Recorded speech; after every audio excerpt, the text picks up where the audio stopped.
Magandang araw mga kaibigan. Magkapet pandasal muna po tayo. Ako po si Father Nono. Mga kaibigan, ang karaniwang icon po o imahe sa pagpasok ng bagong taon ay isang sanggol na may torotot pa. Siyempre, sanggol dahil simbolo ng bago o sariwang buhay. At yan ang hamon sa atin sa pagsapit ng bagong taon. Magbago na.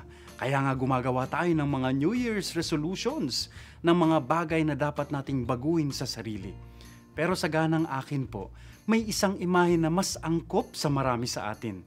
Bahay na sira-sira, tulad ng mga bahay na nadaanan ng bagyo at ngayon ay kinukumpuni na uli.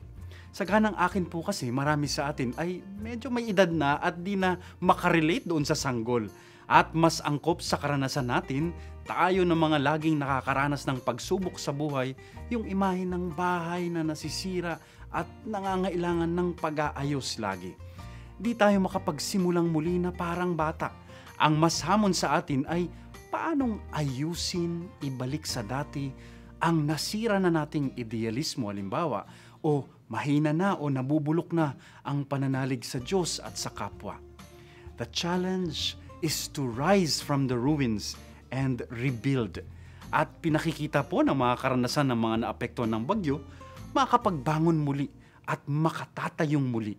Ang kailangan lamang ay gawin ang unang hakbang, ang pagpukpok sa unang pako o paglalagari sa unang dingding.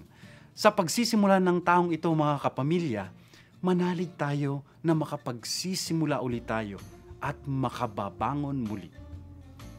Amen.